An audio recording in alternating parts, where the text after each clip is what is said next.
Fala galera, vamos para mais um conteúdo. Eu sou o Prof. Rafa Albuquerque e hoje nós vamos conversar sobre soluções injetáveis. Pois é, olha só, olha aqui na minha mão, parece tudo igual, né? Mas não são a mesma coisa. Nós vamos falar dos tipos dessas soluções, para que elas servem, quando que nós usamos em determinadas situações e quais os possíveis efeitos colaterais sobre elas.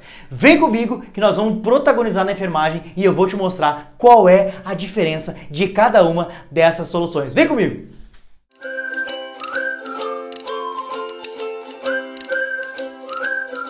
E nós temos então nossas diferentes soluções. Lembra quando eu mostrei para vocês elas de costas, elas parecem todas a mesma coisa, mas não são.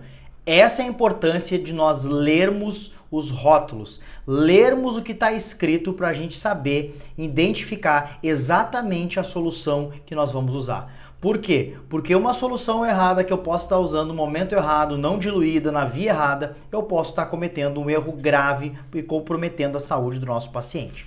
Bom, aqui nós temos então, vou separar, botar aqui para nós, ó, nós temos a água destilada. Água destilada, o mesmo que água de injetáveis, o mesmo que água para injeção, que inclusive está escrito aqui. Repare que são dois flaconetes, um flaconete de 10 ml e o outro flaconete de 5 ml. O que muda entre eles, claro, é o formato, né, visível, né? Porém, né, o que muda é o volume, 10 ml e 5 ml. A substância é a mesma. Bom, para que é essa tal de água destilada? A água destilada, a água para injeção, é uma água que passa então por um processo de destilação, onde é separado, retirado o máximo possível dos sais desta solução. Então, por conta disso, ela é uma solução hipotônica, de baixa concentração na corrente sanguínea.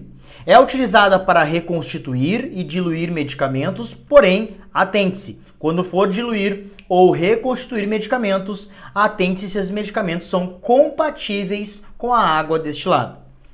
Também é muito importante não administrar a água destilada em bolos, ou seja, direto, pegar a seringa e fazer direto. Por quê? Porque como ela tem uma concentração hipotônica, ela pode então encher as hemácias e provocar um fenômeno chamado hemólise. O que é a hemólise? É a quebra da hemácia. Hemo vem de hemácia, sangue, né? Hemácia, lise, quebra. Hemólise é a quebra da hemácia, ou seja, ela pode romper, pode estourar. Então, por isso que a gente não usa em bolos a água destilada diretamente por via endovenosa. E também atentar que essa administração em bolos ou até mesmo diluída em soluções específicas que são usadas em UTIs, pacientes críticos, atentar para os distúrbios eletrolíticos, por conta dessa concentração hipotônica dessa solução. Bom, no outro aqui nós temos, eu vou puxar aqui para nós, é o cloreto de sódio 0,9%. O também chamado, né, NaCl 0,9%, o soro fisiológico 0,9%, a solução salina também, ou também no mais popular, entre aspas, sorinho, né?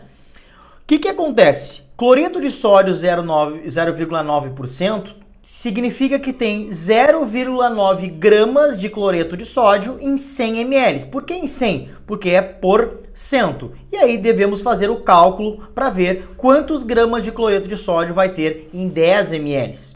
Essa solução de cloreto de sódio 0,9% é uma solução que ela é chamada de isotônica. Ela então é uma solução equilibrada. É a solução então que o meio vascular, né, do sangue elas se igualam. Por isso que é a solução usada então para o quê? Reconstruir e diluir a maioria dos medicamentos, manter vias venosas permeáveis, por exemplo, salinizando o acesso, né, com pressão positiva, por exemplo, lavando acessos, ou seja, fazendo flush no acesso, né? Fazendo embolos diretamente. E claro, também usado para repor volume, para, por exemplo, corrigir a situação de hipotensão, ou seja, aumentando o volume vascular para aumentar a pressão do paciente. Então, é a solução mais segura para nós usarmos.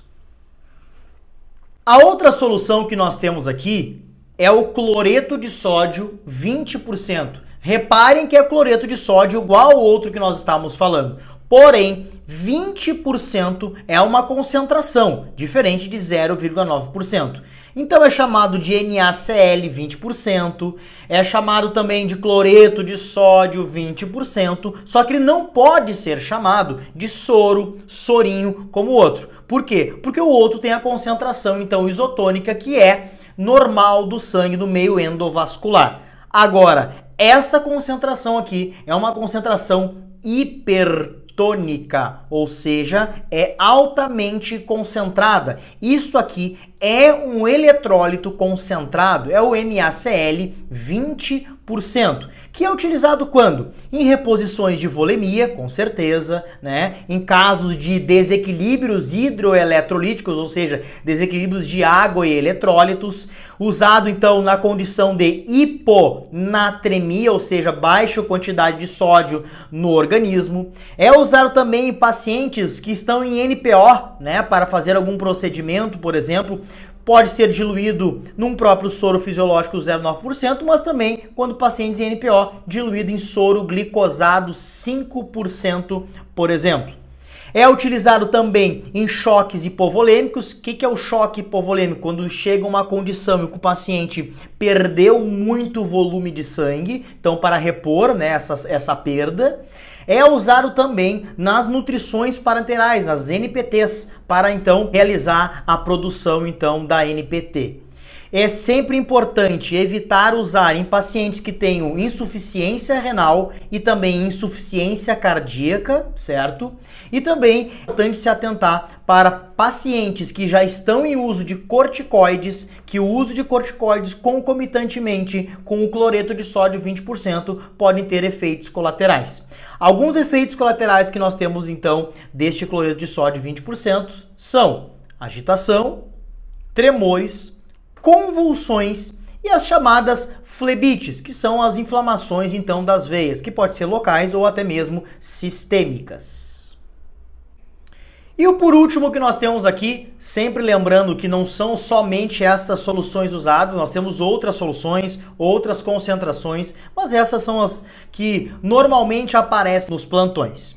Bom, aqui nós temos então o cloreto de potássio 10%. Ele também tem outras concentrações, é o mesmo chamado também de KCl. Significa nessa concentração então que existe 10 gramas de cloreto de potássio em 100 ml, porque é uma porcentagem, então em 100. Claro, devemos fazer o cálculo para saber quantos gramas de cloreto de potássio tem aqui neste flaconete de 10 ml. Esta solução é uma solução hipertônica, ou seja, uma solução concentrada. É um eletrólito de alta concentração. É utilizado também, pode ser utilizado também, né, em pacientes que estão em NPO com solução, né, soro glicosado 5% para manter o paciente em NPO. É usado para reposição hidroeletrolítica em pacientes, por exemplo, que estão apresentando hipocalemia, baixo calemia potássio, então baixo potássio, né? Quando, por exemplo, pacientes podem ter um baixo potássio quando perdem sangue, quando, por exemplo, fazem uso prolongado de corticoides, certo? E também é usado em pacientes na cetoacidose diabética, que é uma condição que pode ocorrer nos pacientes que estão com a diabetes, então, né, que tem a patologia diabetes, que estão descompensados. Muito acontece a cetoacidose diabética quando o paciente administra a longo prazo a insulina e essa insulina então leva à cetoacidose diabética e uma das soluções usadas para equilibrar, para evitar esse tipo então de fenômeno é o cloreto de potássio 10%. Detalhe, usar o cloreto de potássio sempre diluído. E por quê? Porque ele em bolos pode causar a morte instantânea. Essa solução é uma solução usada, por exemplo, em países que têm então a pena de morte. É uma das soluções usadas na pena de morte, por isso que nós temos que se atentar para não administrá-lo em bolos direto. É bom também nós salientarmos que ele é incompatível com um antifúngico muito usado, por exemplo, em pacientes críticos, chamado anfotericina B. A anfotericina B, então, tem incompatibilidade com essa solução, podendo tirar o efeito, podendo também cristalizar qualquer uma das duas soluções. E os principais efeitos colaterais, claro, nós falamos da morte, né, que é o estágio final de efeitos colaterais, mas principalmente também no paciente usando o cloreto de potássio 10%, nos atentarmos para as arritmias cardíacas, ou seja, coração que fica descompensado e sai do seu ritmo. Certo? Essas foram algumas soluções de uso, então, dos nossos plantões para nós diferenciarmos e protagonizarmos na nossa enfermagem. Reparem, então, como eu mostrei para vocês, que elas de costas, elas são as mesmas. Ocorrem muitos erros quando nós não lemos os rótulos. Aqui está a importância de nós lermos os rótulos, conhecermos as soluções e sabermos da importância de nós termos esse conhecimento técnico científico, certo? Esse foi mais um vídeo para a gente protagonizar a nossa enfermagem, para a gente fazer cada vez mais e melhor para o nosso paciente. Até o próximo, tchau!